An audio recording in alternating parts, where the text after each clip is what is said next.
तो आज बात करते हैं एक ऐसी कहानी की जो एक राजनीतिक पार्टी के अंदर एक छोटी सी दरार से शुरू हुई और देखते ही देखते एक बड़े राजनीतिक भूचाल में तब्दील हो गई। ये कहानी है आम आदमी पार्टी के अंदरूनी संकट की। एक ऐसी कहानी जिसमें आरोप हैं, पलटवार हैं और सत्ता का एक ऐसा खेल है जिसने दिल्ली की सियासत को शायद हमेशा के लिए बदल के रख दिया। चलिए इस पूरी कहानी को परत दर परत समझते हैं। हमारी कहानी की शुरुआत होती है स्वाति मालीवाल के एफआईआर में लिखे इन झकझोर देने वाले शब्दों से। देखिए, ये सिर्फ शब्द नहीं थे, ये उस राजनीतिक तूफान की पहली गड़गड़ाहट थी।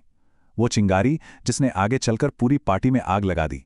हाँ, तो ये जो संकट था, ये कोई रातों रात पैदा नहीं हुआ।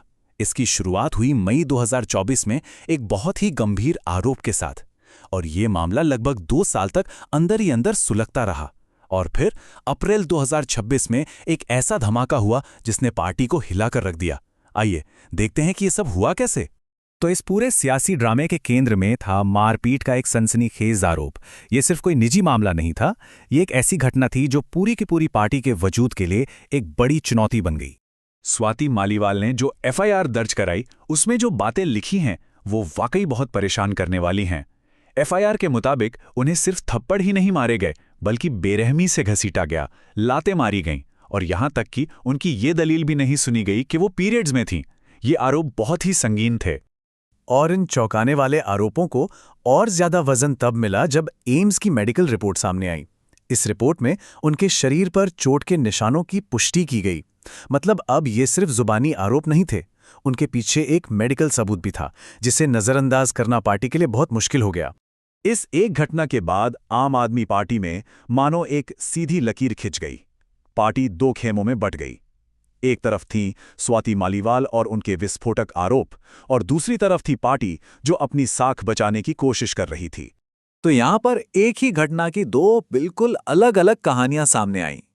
मालीवाल अपनी एफआईआर में गंभीर मारपीट की बात कर रही थीं, वहीं दूसरी तरफ पार्टी ने एक वीडियो जारी करके ये दावा किया कि मालीवाल के कपड़े तो फटे ही नहीं थे, वो आराम से चल रही थीं और पुलिस वालों को धमका भी रही थीं।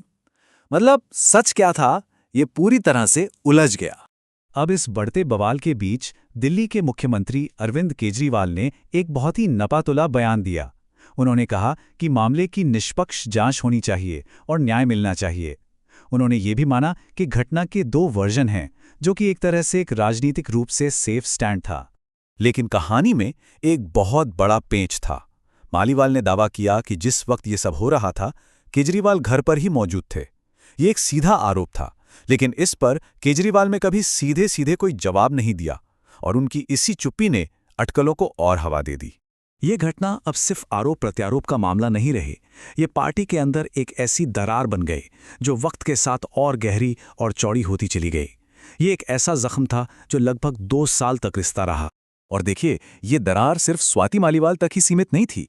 राघव चड्ढा, जिन्हें कभी पार्टी का पोस्टर बॉय और चमकता सितारा माना जाता था, वो भी धीरे धीरे साइडलाइन होते चले गए।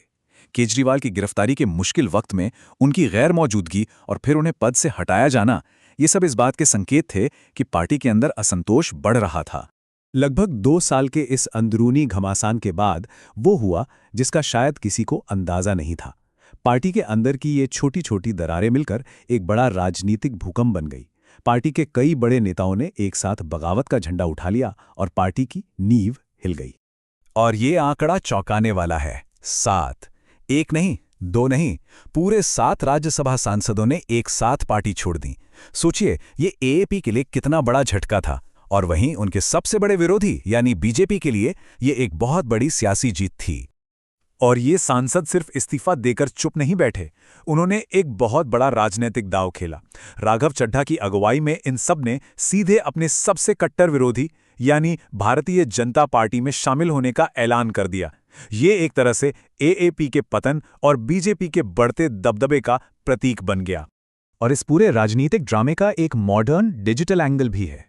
जैसे ही राघव चड्ढा के बीजेपी में जाने की खबर आई, सिर्फ 24 घंटों के अंदर इंस्टाग्राम पर उनके करीब 10 लाख फॉलोअर्स कम हो गए। ये दिखाता है कि आज के जमाने में राजनीतिक फैसलों का असर कितनी तेजी से होता है। तो सवाल यह है कि इन सब घटनाओं का आखिर मतलब क्या है? ये सिर्फ एक पार्टी के अंदरूनी लड़ाई नहीं है, ये दिल्ली और देश की राजनीति में एक बहुत बड़े बदलाव का संकेत है। पार्टी छोड़ने वालों की भावनाओं को शायद स्वाति मालीवाल की ये शब्द सबसे अच्छी तरह बयां करते हैं। उन्होंने कहा कि पार्टी उन सिद्धांतों को ही भूल गई है जिनके दम पर वो बनी थी। ये एक बहुत बड़ा आरोप था, खासतौर पर उस पार्टी के लिए जो भ्रष्टाचार के खिलाफ एक आंदोलन से पैदा हुई थी। और आखिर में हम इस एक सवाल के साथ रह जाते हैं, जब कोई पार्टी जो खुद एक विद्रोह से पैदा हुई हो, उसे अपने ही अंदर से बगावत का सामना करना पड़े, तो उसका भविष्य क्या होता है? ये वफादारी, विचारधारा और राजनीति पर एक बहुत गहरा सवाल है, और इसका जवाब ही शायद दिल्ली की राजनीति का आने वाला कल तय करेगा।